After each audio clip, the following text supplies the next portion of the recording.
Il sait qu'il est dans la surface.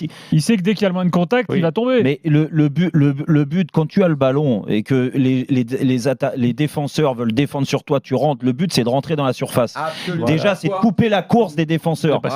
Et qu'est-ce qu'il fait, Sterling, sur son dernier appui? Il coupe Tu dis pareil, Jérôme, tu dis pareil que nous. L'attaquant, non, mais vous me dites que à l'arrivée. Spécialité de l'after, s'engueuler quand on est d'accord. Non, mais Jérôme, t'as pas compris. Ce que te dit Gilbert, c'est aussi son travail de provoquer ce. Non, ce que te dit Gilbert, quand on dit va chercher le pénalty, on te l'apprend depuis que t'es gamin. Ce que dit Gilbert, c'est que lui, ça le rend heureux même d'être dans cette position-là. Il se dit c'est bon, j'ai passé l'épaule. Maintenant, mais c'est l'épaule qui me touche, c'est fini. Non, exactement. Mais l'épaule, c'est le plus important, c'est pas l'épaule dans cette situation-là, c'est la jambe en fait. C'est la jambe qui protège le ballon. Et tu sais que si jamais t'es tamponné déjà, quand tu cours, juste un petit contact, ça te déséquilibre. Julien, en Angleterre, Sterling, il a une petite réputation de tomber facilement quand même. Mais de provoquer. Ouais, un petit peu, mais pas trop. Ouais, c'est plus de la provocation, balle au pied. Après, c'est toujours compliqué. Quand il va tellement vite en mouvement. C'est pas le plus grand simulateur. Assez facilement.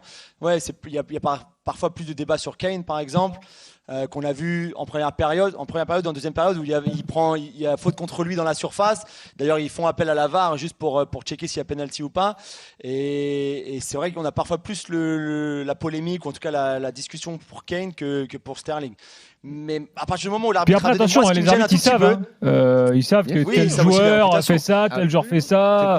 Moi, ce qui me gêne, c'est qu'il a pris sa décision très très vite. Révélé au grand public, de toute façon, il y aura dans la tête de l'arbitre toujours un doute parce qu'on saura le mec ou Ravanelli qui avait plus obtenu de pénalty pendant je sais pas combien de temps. Je suis très heureux de constater que le grand Patrick Bauma est d'accord avec moi pour un attaquant.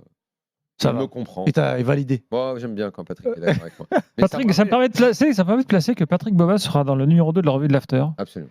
Avec en plus une réalisation de notre illustrateur Zaven concernant Patrick qui est la bicyclette. Oui, la bicyclette. Ça lui plaira à Patrick. Ouais. Et je me souviens, j'avais écrit un bouquin avec Dugas à la fin des années 2000. Pareil, il disait le rôle d'un attaquant, c'est aussi d'aller provoquer, d'aller chercher. Il n'y a rien de révolutionnaire là-dedans. C'est clair. C'est aussi d'aller provoquer la faute. Et même, je répète, même s'il y a 5%, arrêtez de dire litigieux. Le mot litigieux, mais je supporte plus quand les gens disent ça. C'est litigieux. Mais ferme-la. Julien, un truc à rajouter? C'est